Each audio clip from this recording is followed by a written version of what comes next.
So what I want to do officially now, in a way, is welcome you all to the Iscia seminar series. And we're going to dedicate this year to the task of grappling with complexity. I am Andrea Hurst. My discipline is philosophy. And Iscia is shorthand for a humanities research chair at Nelson Mandela University, on which I sit. Full title is Identities and Social Cohesion in Africa. And I'll chat briefly about the connection with complexity in a bit. But what I would like to do is reduce myself to another little thumbnail in the corner there and just give you some images to contemplate and ponder over if the philosophy gets a bit too heavy going. And then we will return to a more discussion, informal discussion at the end of the presentation. So I'm going to share a PowerPoint.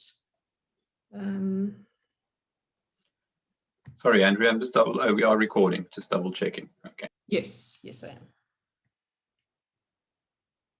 Thanks, Anton. And let me sort of, at least in voice, you will have heard Anton. I will introduce him, he will introduce himself in a little more detail later on.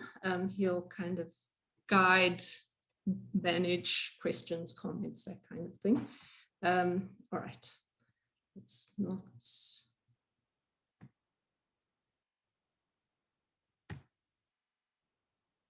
Okay, there we go, nearly there. Let's get with that. Excellent. All right, so I'd like to, before we get going, mention to Anton that, Anton will be co-hosting the seminar. There's a picture.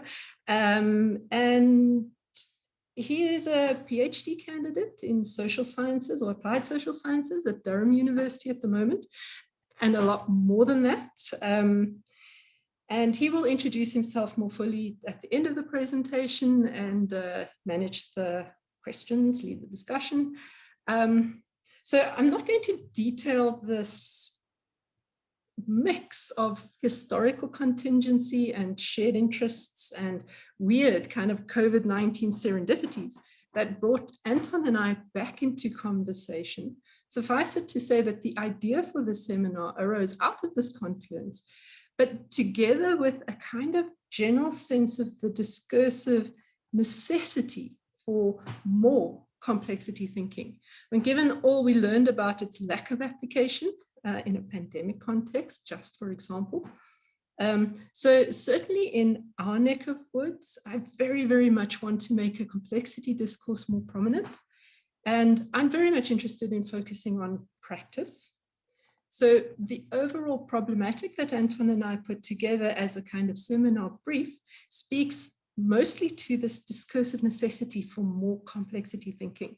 I mean, most of us engage with complexity, at least implicitly, in our academic work and daily lives. And there's been an absolute explosion of books and texts, courses, training programs that deal with complexity discourses in all kinds of ways and domains. So for me, there's definitely a sense that life's complexities offer exciting opportunities to explore liberating insights and attitudes and practices. And I very much want to get on board with that. But there is this kind of regular encounter with what one of my colleagues called a kind of allergic response to complexity, which desires to keep things simple. I suspect this kind of allergy might often be the result of conflating complexity with this kind of confusing and mind-boggling multiplicity.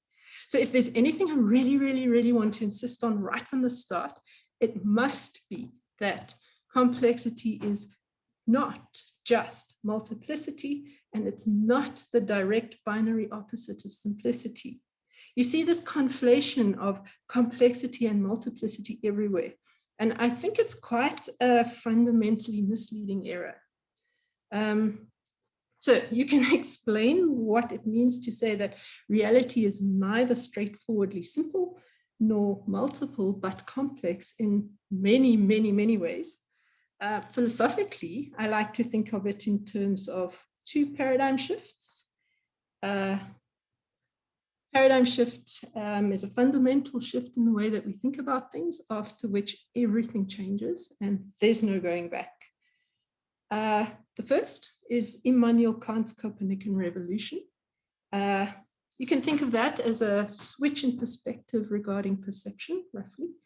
And the second, I think, is this shift to complexity, which in a nutshell would be a shift away from the cosmos, chaos, or order, disorder binary.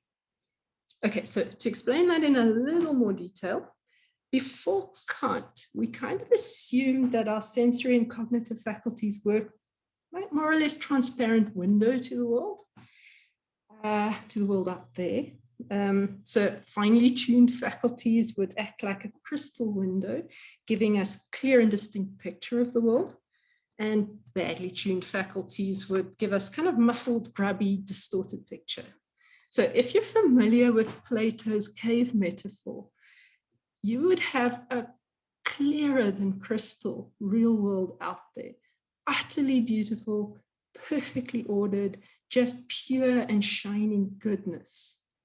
And what we humans perceive of it through our grubby windows, through our instruments are made from bloody, fatty, sinewy tissue and some sludgy gray mush, is as murky and vague as shadows cast by a smoky fire on a cave wall. And wild imagination, of course, was a wicked faculty that produced fantastical illusions. So our only hope was to suppress imagination, fine-tune our faculties through rigorous philosophical exercises until we were purified enough to start glimpsing the real world. So for Plato, apparently, we had very many lifetimes of effort to get there. And I think we've all heard various versions of this mythology over and over. It was after Kant that the idea gained traction that our faculties don't work at all like windows. So Kant argued that they were a bit more like data processors. And before we can talk about how fine-tuning or education or exercise might affect quality, we have to realize that to get any kind of three-dimensional world around us, we already actively process stimuli coming in through our senses, through a grid of space and time. And for Kant, this grid was the schematization by our faculty of imagination of the inborn logical categories that made up our faculty of understanding.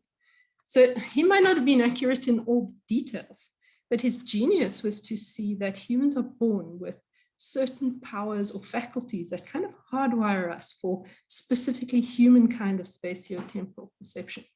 So although we can think about what the world might be like for other creatures, or for us if our perceptual powers were differently wired, we can't get out of our human way of perceiving to see what the world is like in itself. So this paradigmatic shift in our conception of our faculties from windows to processes happened in 1781. That's 240 years ago. So it's not really surprising that for all Kant's genius, his thinking was limited at the time by the metaphor of cosmos or order, and a prejudice in a way in favor of cosmic orderliness. That's dominated human thinking until relatively recently, actually. So for Kant, we had to assume that the sources of the stimuli that are processed by our faculties belong to a unified cosmos strictly ordered by natural laws. And he had to add, guaranteed by God. In other words, guaranteed by I know not what. In other words, for us, no guarantee. But yeah, stepping ahead of ourselves there. Also, the set of faculties for him that constitute the fixed human data processing machine are universally the same in potential for every human, and they are actually the same when they are working properly, when we educate and train them. And for him, the combination of the two, a stable world, fixed faculties, gave us stable universal objects of knowledge. So complexity represents a second paradigm shift, kind of stepping on from that. And I agree with Catherine Hales and others that complexity is synonymous with this destabilization of a central dichotomy between order and disorder. It's persisted in mainstream thinking as far back as we can record. From the beginning, cosmos or order has had a very privileged status. Most ancient philosophical schools viewed the real world as the hidden cosmic orderliness, and tied an appreciation of this orderliness to truth, beauty, and goodness.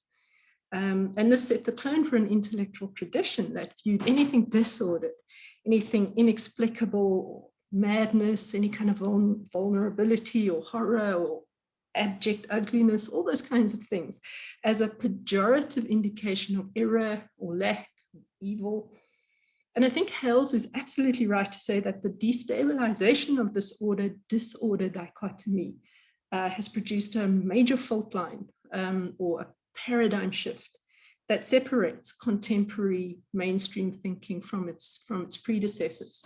And as a result, in a way, of this paradigmatic shift, chaos or disorder is restored or elevated to the status of a fundamental active force or actual principle, and it's accepted as a permanent part of the fabric of the universe. So it's not going to be overcome at the end in some kind of misguided myth of progress or perfectionism or purification. So to tie all of this back to Kant, it seems more plausible that the sources of the stimuli that are processed by our faculties yield both orderliness and disorderliness, repetitions, patterns, and surprises. And both the given and the set of faculties that constitute this human data processing machine are open to interactive feedback and possible evolution. And the combination of those two gives us knowledge objects across continuums that span stability and fluidity, simplicity and multiplicity, and so on and so on. Okay, so I know I am saying too much and not really explaining enough, but to return to the overall seminar problematic, I think to say reality is complex is, in a nutshell, to say that data arrives not as discrete bounded entities that we recognize or recognize, but in continuums that we process. So in processing is a matter of actually drawing the boundary lines that interpret data as these or those entities for specific functions and in specific contexts.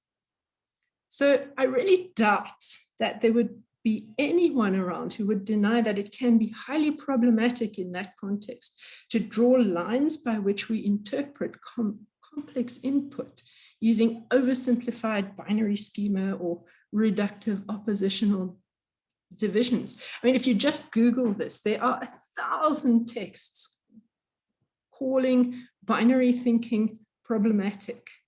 And it's so interesting, we know this, and yet when pressured, or even when it just comes down to taking decisive action, we regularly and easily slip back into comfortable habits of binary thinking.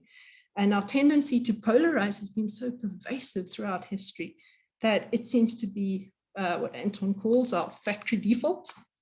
In other words, we kind of default to this first order, knee-jerk, and very fast mode of processing, which involves thinking habits where we divide, categorize, order, and value in terms of clear-cut binary oppositions. When it's first order processing, it's pragmatic, it's useful, and it's completely necessary, but it's also dangerous since the social and environmental challenges we face are too complex for it. In other words, we operate in a reality that demands more and more nuanced second order complexity thinking.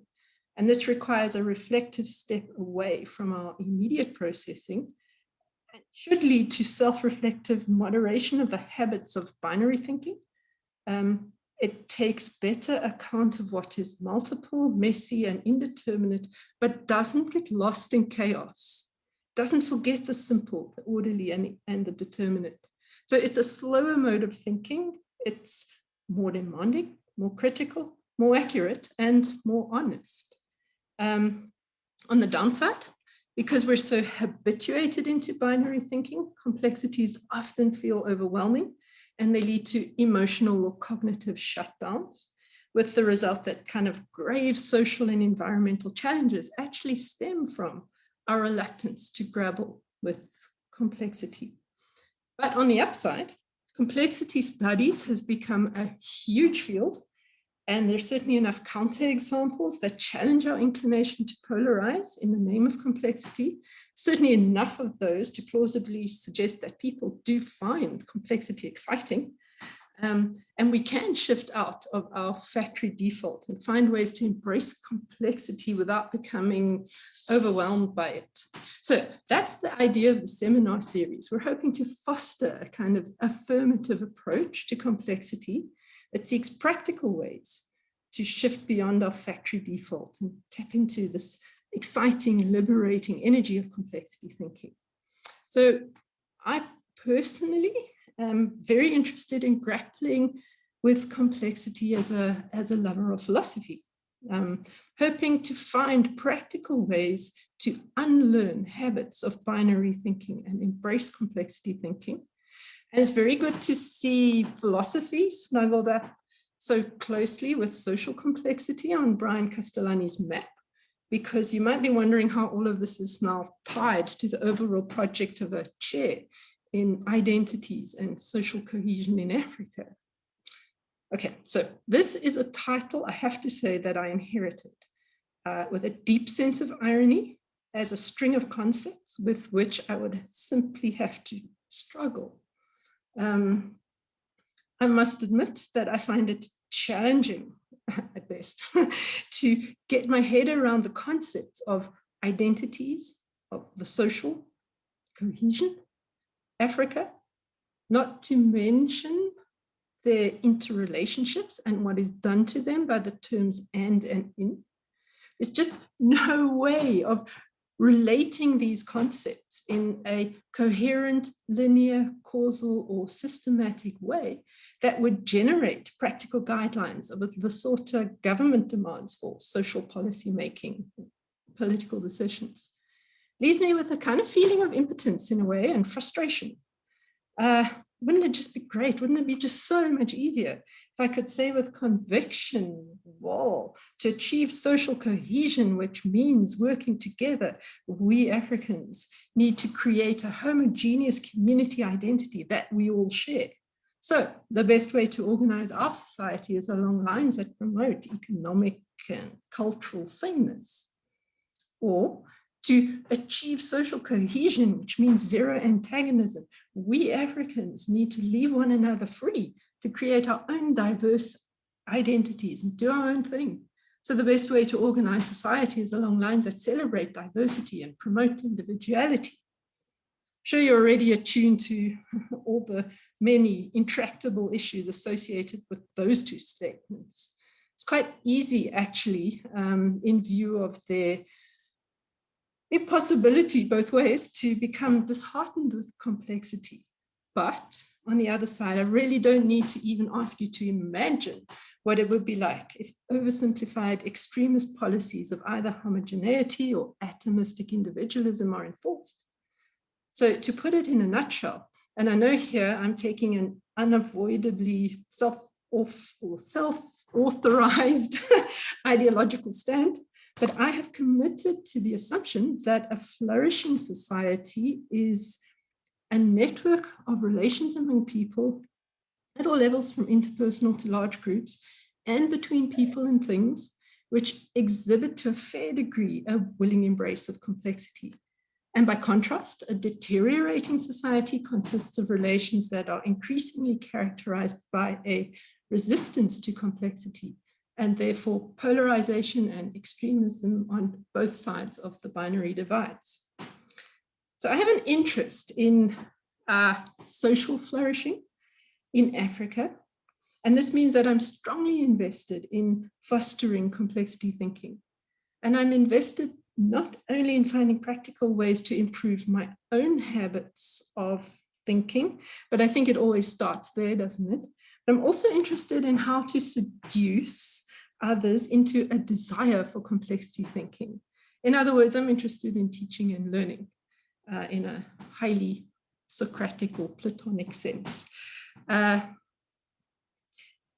So, as a kind of outcome of our complexity project, of which this seminar series would form a part, Anton and I are planning to kind of collect together a very kind of practical practice manual of sorts, non-binary heuristics that we can use in some way to help us think through more realistically, more accurately, more honestly, think things through.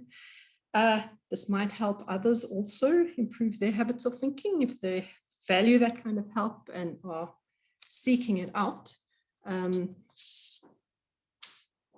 But being a kind of a, well, I wouldn't say but, I would say and, careful of our word use, and being a lover of philosophy, I'm thinking of starting out from Pierre Hadot's text, Philosophy as a Way of Life, and his reconstruction of philosophical practice at the time that philosophy was named. And you have to, again, words, it's obviously not synonymous with the time or place that philosophizing began. So in very broad outline, you can articulate the philosophical practices he discusses in terms of these 5 interrelated tasks. And all of the philosophers across the various schools shared this kind of articulation of tasks across differences in content and attitude. So firstly, a philosopher was tasked with developing a canon, including a kind of a worldview, fitting lifestyle, portrait of the slave, portrait of the sage to be emulated. The canon was to be condensed into dogma, sort of pithy maxims that are easy to repeat and remember. Specific therapeutic and self-transformative exercises were to be devised to guide adherence practically in the art of living. 4th task was one of dialogical self-examination and critique, and the final task was to direct attention outwards towards others for the sake of forming mutually beneficial didactic relationships. So I think it would be pretty engaging to take this configuration of tasks as a guide for working out a kind of contemporary philosophical practice based on a commitment to complexity. And think that the bulk of the work here would be dedicated to exploring the practical philosophical tasks. So I mean, can a fitting lifestyle for a complexity thinker be imagined? Is it about living sustainably? Or perhaps it's only possible to articulate what to avoid. Imagine, for example, that a life of contemplation in the Epicurean garden or in Zarathustra's mountain cave is not at all desirable or practical, or not in the long term, not these days. Not sure, it's a question. Who would be the sages to be emulated? Who are complexity Zarathustras? So my primary go-to philosopher for complexity thinking is Jacques Derrida. And ironically, actually, through engagement with his work, I've come to appreciate Lacanian psychoanalytic theory. And lately I've been reading Deleuze a bit more. But for many people, I know, these philosophers are just simply unreadable. So are there more accessible complexity thinkers to emulate? I mean, maybe Tom Robbins, Oliver Sacks, Lyle Watson. These are just kind of thinkers that spring to my mind, or authors, mainly for their kind of exuberant, heightened wonder at the strange and wonderful. And there's a joyfulness just at the edge of crazy and a lot of humor. So perhaps, again, a question. And what kind of pithy maxims could one find or create? I mean, I kind of like this one from Kevin Dutton's Black and White Thinking. It isn't truth that grabs our brains, it's certainty. Maybe viable therapeutic and self-transformative exercises that would dislodge habits of binary thinking, promote complexity thinking. This, I think, is where the major work, I would see the major work of our project. What kinds of exercises can one imagine here? Are they intellectual mind games? Can they involve sensory or bodily experiences? What about humor? What about our emotional life? What can be drawn from psychology, creativity studies, music, visual arts? How would you integrate into this dialogical self-examination and critique? And how do you imagine mutually beneficial didactic relationships? Remember, the ancient philosophers set themselves up as the genuine teachers, in contrast to those like me who teach for a living. So is there anything but a kind of uncomfortable paradox in the notion of professionalized complexity educators? It's just a question again. So I think there's a lot to think about, but just to wrap up this introductory part, which is of course the easy part, I want to open up a kind of intentionally vague but completely serious invitation to participate in this adventure in thinking in whatever way it might capture you. It seems fitting to me to begin a complexity project with a rough and rich idea rather than a defined proposal, and then see what emerges. I will, of course, try to set up kind of usual kinds of opportunities for theoretical engagements, like the seminar series, perhaps a colloquium or two, perhaps visiting experts and workshops as soon as COVID-19 safety allows for it. But I'd also very much like, again, when it's practical to do this, I'd very much like to set up some form of in-person experiential engagement, kind of complexity equivalent of the 3 water pilgrimages of our 2019 Tributaries project. So I'm very much open to ideas regarding what would make sense as a kind of practical engagement. For my part, I can't think of a better way to spend my time than in gaining a practical education in complexity thinking. Very much looking forward to the presentations we have lined up for the semester. And there are another whole lot lined up for the rest of the year. We have a very kind of diverse mix of newcomers and experts, locals, nationals, internationals. The seminar will offer about, say, 10 presentations in our first semester and the same again in the second. They'll happen roughly weekly in this time slot on a Friday, not during exam times and not during recess. And we'll probably allocate a later time shot to the 2 presentations by our American colleagues if they wish. We'll send out specific invitations for each on the Monday before and a kind of a follow-up reminder, and we'll also record the sessions, get them uploaded onto YouTube with a link. So that's pretty much it from me now. Thanks very much for listening. I'm going to try to hand over to Anton now to kind of chat, and I'd very much welcome thoughts, comments, questions. I think we have about 20 minutes or so, and I'm going to see if I can escape from the PowerPoint. I think that'll do it. Thank you very much for that, Andrea. It's certainly a very exciting project and a journey that I very much look forward to walk with all of you. It's a real pleasure to be part of this complexity seminar. And like Andrea mentioned, it's working towards something. We're not entirely sure what the end product will look like in the end, but it's something that I think we're quite excited about. From a personal note, Andrea mentioned that I'm doing a PhD in applied social sciences in the UK, but the last decade I spent working in the United Nations, and there I really came face to face with sort of what happens when there's a lack of an ability to grapple with complexity, and what are some of the benefits that you get when you are able to kind of think in terms of greater nuance and the outcomes that you get from that. And I'm very pleased to report that in the UN, there's a growing recognition that concepts like systems thinking and complexity play a bigger and bigger role in how these global organizations need to be managed. To give you a specific example, there's a regional coordinator role for the United Nations. So in every country, there's a person that is the sort of top UN individual that is responsible for the coordination of all the UN funds, agencies, and programs that operate in that particular region. And they've recently kind of redefined this role. And one of the key fundamental competencies that they expect these people to exhibit is complexity thinking and grappling with complexity, which is really one of the first times I've seen this formalized in a job role. So even at this level, we're seeing a real interest in things like complexity. Now, the UN also wanted to start work on how do we assess and how do we train for complexity. And there's a UN university in Tokyo, and for a few months they worked with the consulting firm McKinsey's to put together kind of a program to help train up managers in this particular style of thinking, being, and I suppose it shouldn't come as a great surprise, but it failed. It was not something that ended up being particularly productive in that context.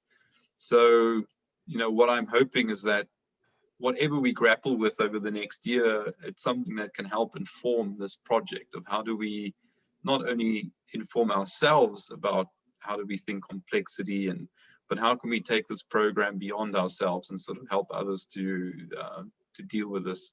And I think the program that Andrea laid out is a really good one for that, the following that sort of framework that was laid out. I'm going to ask you one question, Andrea, and then I'm going to ask if anybody else has any questions. You can either unmute your microphone, ask Andrea directly, or if you're more comfortable, please just type in your question in the chat box and I'll happily read it out for you. So my question to you, Andrea, is you mentioned that there are these heuristics that we can use to help us think in terms of complexity. Just to help us understand a little bit more what you mean by complexity heuristics, can you maybe mention a few examples and how they would work in terms of complexity thinking? Well, my standard go-to one, and I know everyone's going to roll their eyes, is there is plural logic of the aporia. Sounds kind of like really quite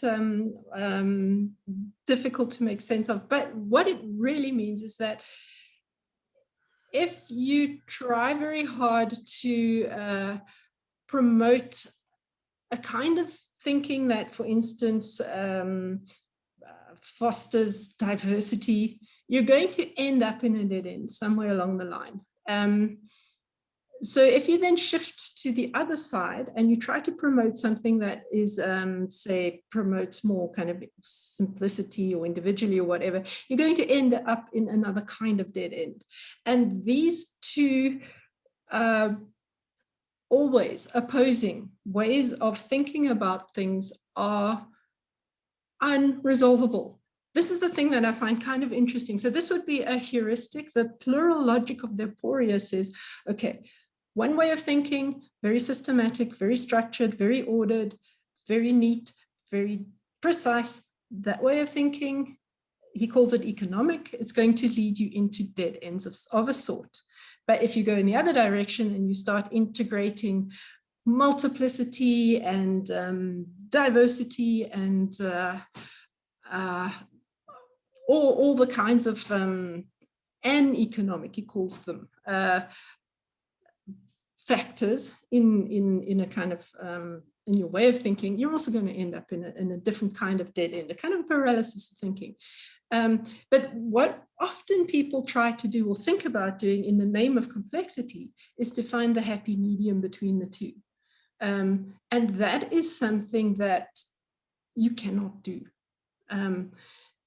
according to Derrida. So I think that that's a very interesting way of thinking, a very interesting heuristic to think about the interrelation between binaries, because the happy medium, the still point where you finally get it right, is not possible. There's always going to be what he calls the aporia of the aporias, which is that when you try to think the two together, you're never going to come to an optimal happy medium between the two. You're always going to be vacillating between the two, erring in one direction, correcting yourself, erring in the other direction, correcting yourself, erring in the next direction, so that you are always circulating between two different forms of error.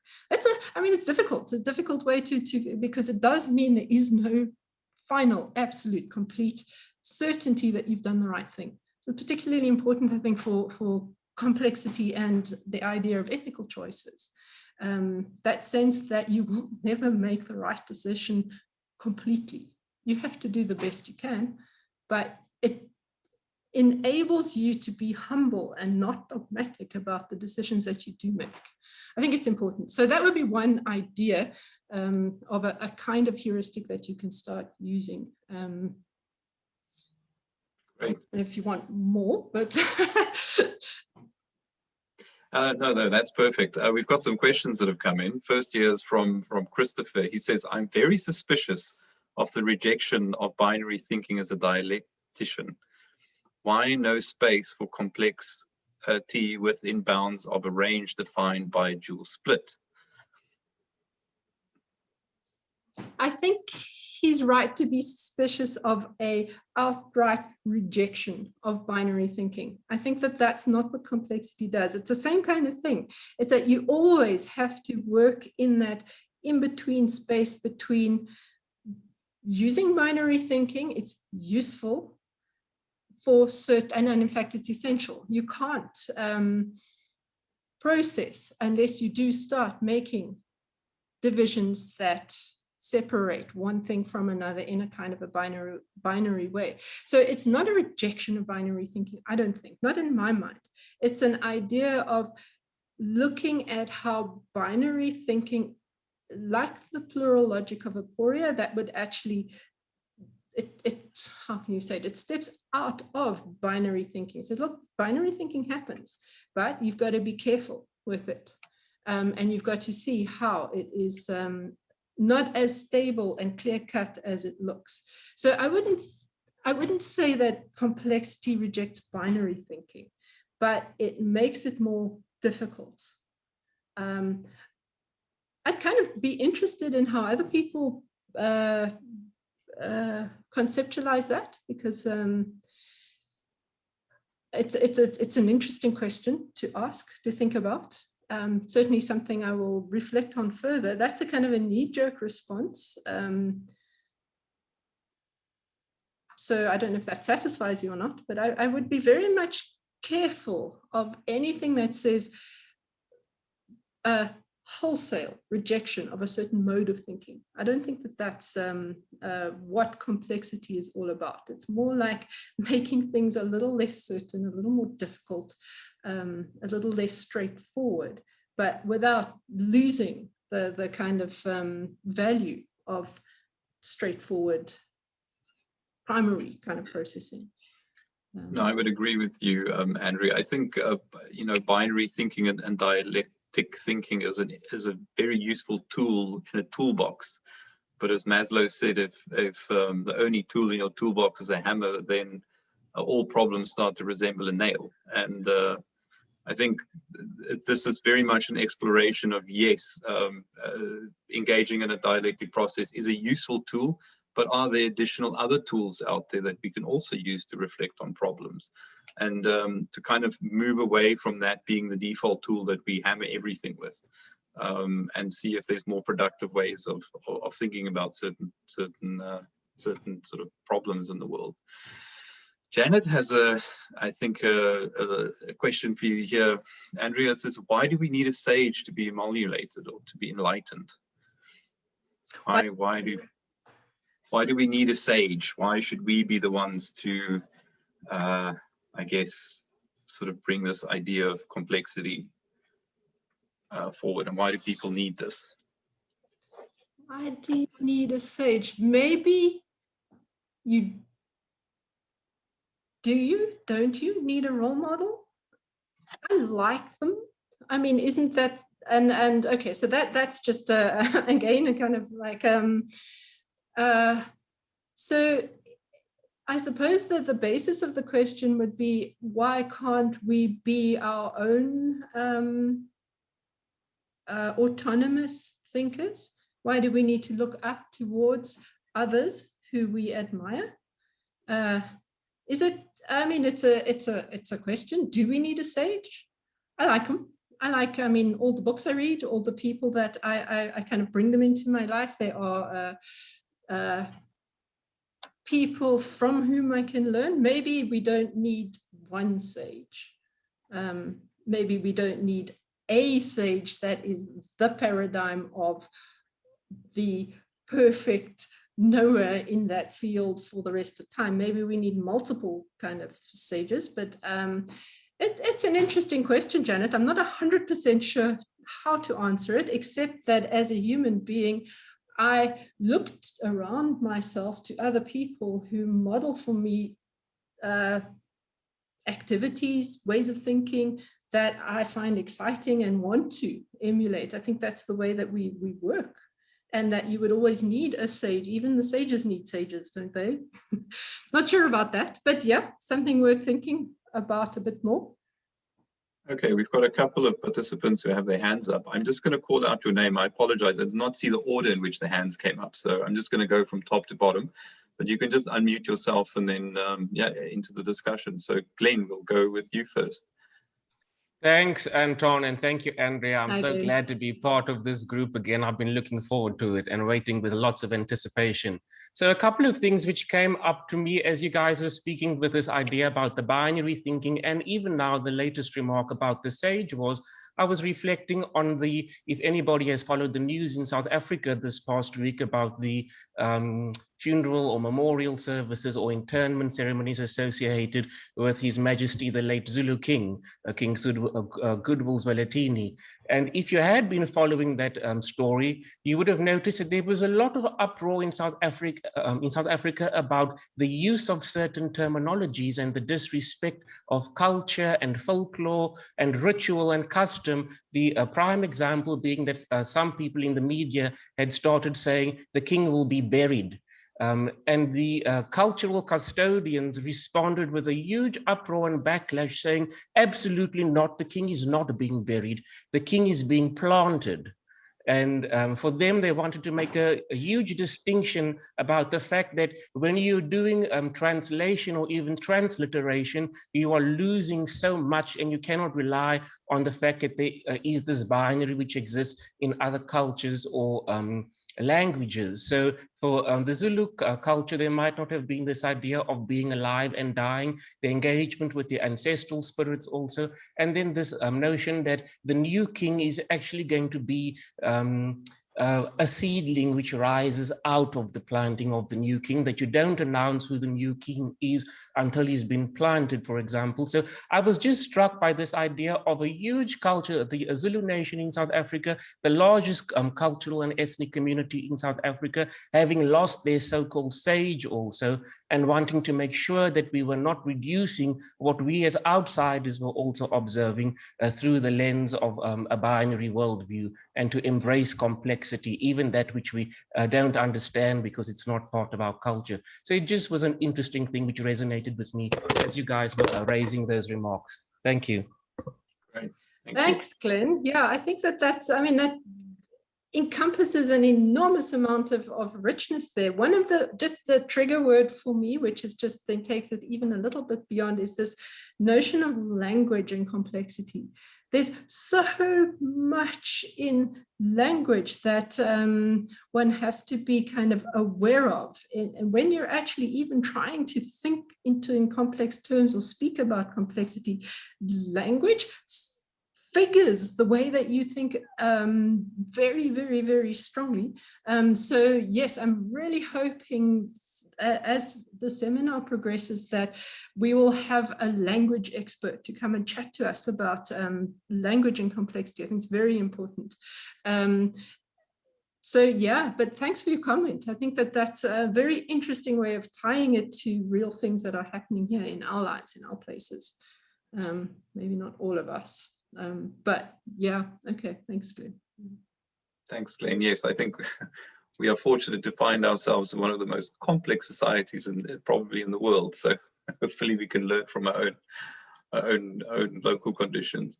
Shrivani, I'm going to hand over to you. You want to ask your question? Thank you.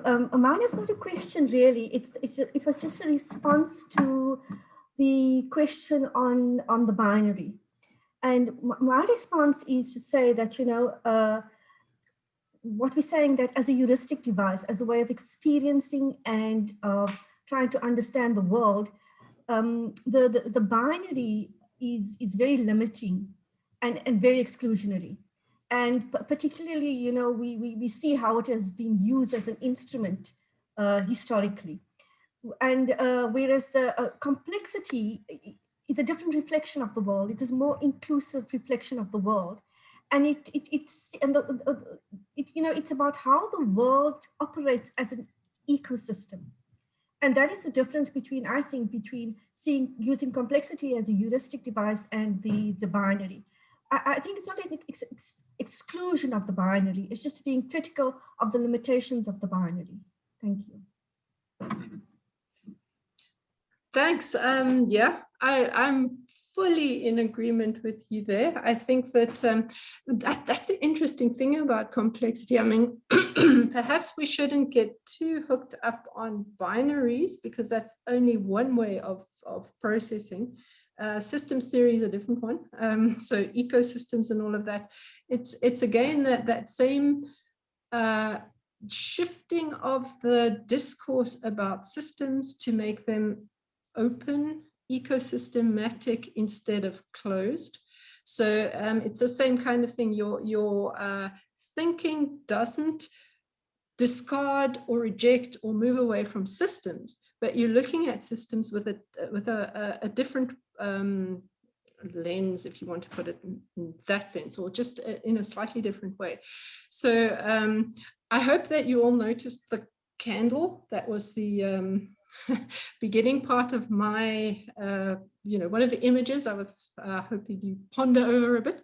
But that is Edgar Morin's paradigm example of an open system, an ecosystem, a complex system, as opposed to something kind of neat, ordered, and systematic like a car engine. So yes, I think you're absolutely right about binaries being a mode of thinking that is limitation, systems, a mode of thinking that is also limited, and complexity thinking doesn't want to just sweep that all outside under the carpet.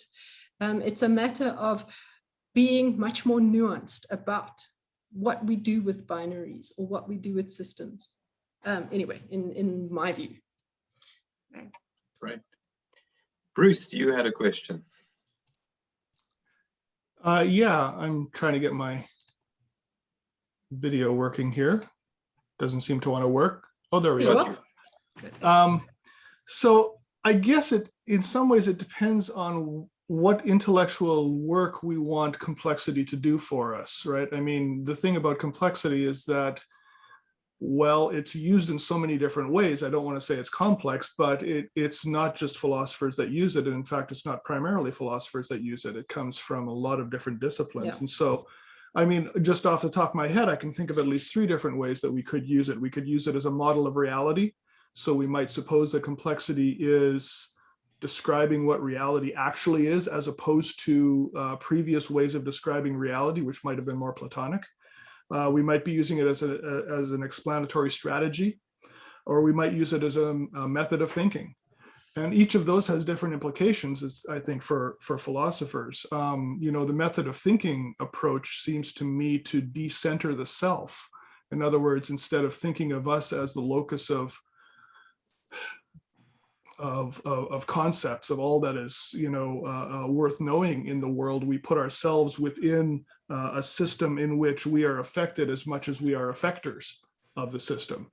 And so what does that look like for philosophers to deal with? Because for most of our history, it seems to me, we have thought of ourselves as the pinnacle of creation, a pinnacle of all reality. And so what if we're not? What if we're embedded within that? What if we are, you know, it's an active sort of situation, to use the cognitive science term, and this comes out of Heidegger as well. When I talk about complexity to students, I'm going to drop in a TED talk into the chat here, if anyone's interested, which works from animal behavior. And I think it kind of teases out the difference between being complex and being complicated, which I think is an important distinction to make. Yeah. So I think the interesting thing for this series that I'm looking forward to is to find the different ways that philosophers can engage questions around complexity without losing what is useful about binary thinking, which is the interface or the liminal space between something and its other, right? So, and Derrida is very concerned about this too, right? So Derrida is a good example, but I think even better is Deleuze. And there's a sense that there's a creative spark, a creative moment that happens at that space. So what does that look like? How do we live into an uncertain future? That's what complexity is interested in. So, you know, I think there's a lot of richness in this, and I look forward to everyone's contribution to this, because there are so many angles to take on this. Thanks. Okay, thanks, Bruce. I think there's lots in what you said, and luckily we've recorded it all. But the thing that I want to highlight and emphasize, because that's what triggered me, was the notion of a creative spark that happens in that in between. Love that. I'm very much interested to start exploring what that might mean. So I'm also hoping some of our musicians and artists can kind of help us there, think about that. So yeah, thank you. And I'm not sure if we're sort of edging towards the end of the session. I'm afraid I don't have a time device anywhere near. We are. We've got 8 minutes left. I think maybe we can have 2 more questions. We have one here from Atholm. He says, how do we create holistic success mechanisms for human development within the complex social environments we find ourselves in? Oh dear. How do we create holistic success mechanisms? Yes.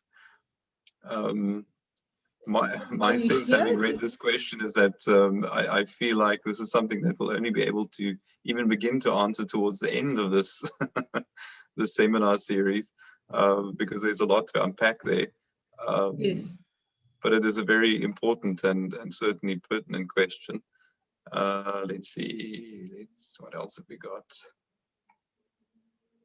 Oh, here's one question from Bululundi. It says, the current issues around queer identities, people refuting the spectrum of gender and sexuality, exposes the fault and limitation of binary thinking. I like the evidencing of a greater social organism through the acknowledgement of complexity in this form. Any comments there, Andrea? Yes, it's the thing that sort of comes to my mind is what is it now, 71 categories for gender that are offered by Facebook. That there's an enormous sense of excitement and diversity, or about diversity and about generating masses and masses of differences. The thing that I would kind of then also start worrying a little bit about is the functionality of so much diversity. It might be that you kind of end up with just too many differences to cope with, and you start getting kind of you sort of overwhelmed, and then you shut yourself down to that discourse. I think that has happened a little bit, that people get impatient with too many differences, and that yes, absolutely. So this actually ties very nicely into the last question. It's again from Christopher. And it says, does theory of complexity not lose the centered weight of the human subject by thinking in terms of fragments? Or does it not get lost in fragmentation? Narrative that is too complex threatens cohesion and confidence and vision. I lost track of Game of Thrones halfway through. Yeah.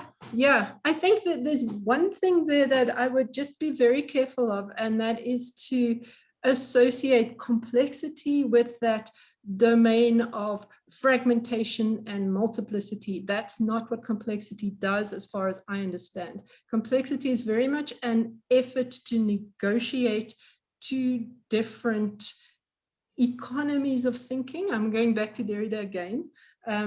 That there is an economy of diversity and fragmentation and of multiplying differences, and it's very exciting, and there is a creative spark in that. But if you take it too far, you become paralyzed. It's a kind of paralysis that happens to you when there is just too much going on, and you can't deal with it. On the other hand, you've also got that economy, that weighted center of the self, that brings together all sorts of things into unities and structures. And it's also, there's a creative spark that happens there too. But if you take that too far, you become dead and rigid and solid. And the trick with complexity is to try to negotiate between those. But as I mentioned with at least with Derridian thinking, it's not a matter of finding the balance. You can't do that. It's a matter of constant negotiation between those two. So I would just be a little careful about associating complexity with multiplicity and then opposing it to simplicity. I think that that's fundamentally the wrong way of thinking about complexity. And if it appears in your discourse, then you need to kind of flag it. That would be my thinking. And I think there was a little bit of that in the fragmentation, centered, weighted self kind of discourse that you're offering. Okay, so I think we'll end off with Ragnar as a question, which a little bit ties in with what Christopher was saying, but he says, doesn't proposing complexity thinking as the solution to binary thinking introduce a new binary, which is exactly what you just spoke about, Andrea, between us complexity thinkers and then binary thinkers? If so, this new binary would need a new view to mediate between complexity and binary thinking. So, I mean, yes, what do you have to say about that, Andrea? Same thing. I don't want to divide complexity thinking away from binary thinking as its opposite or as its challenge. Or I think complexity is a way of moving binaries towards something more nuanced and more negotiated and more difficult. But I don't think that you should divide the two and put them up as adversaries. I think that would be, I think you're right. I mean, it would be a way of polarizing an intellectual discourse in an unproductive way, I think. So I try to see...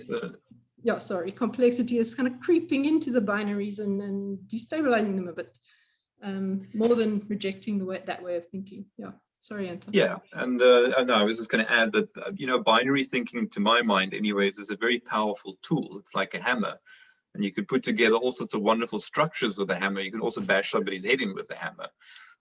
But if you're trying to perform surgery, brain surgery, maybe hammer is not the best tool that you want to use. It doesn't mean that hammers aren't useful. They have their uses. It's just maybe we want to explore about adding some tools to our toolboxes to grapple with certain intellectual challenges.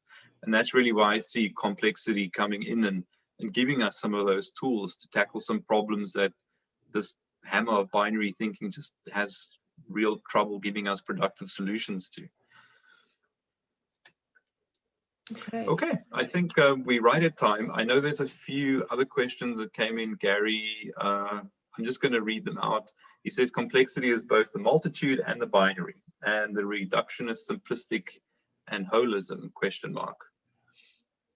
And then Christopher sort of ended off here. He said, thanks, Andrea, I like that response. Good. Okay, and then we've got one last comment. Thank you for the informative and enlightening discourse. They have to run. Okay, so I think we'll stop there today. It's exactly on the dot noon. Thank you everybody who was in attendance. I think it was a really great kickoff to this seminar series, and I for one look forward to everyone's contributions and all the exciting things that will no doubt come out of this. Fabulous. Thanks, Anton. Thanks, everyone, for listening. And we're looking forward to hearing a lot more specifics from Anton next week. Hey, thanks very much. Perfect. Thanks for listening. Thanks, everyone. Bye. Yes, bye-bye. cheers. Yeah, lovely to see you all. Bye-bye, everybody. Hi, Ethan. Nice to see you. Hey, Gary. Nice to see you too. Okay, lovely to see faces. Hi, Willendlela. Hi, Adi. Hi. Good to see familiar faces. Yeah. And yeah, hi, Sharon. Very nice to see you too. Yes, and I will do the terrible thing and do the end. Yes. And we will see you next week, I hope. Yeah, bye. All right. Cheers, man.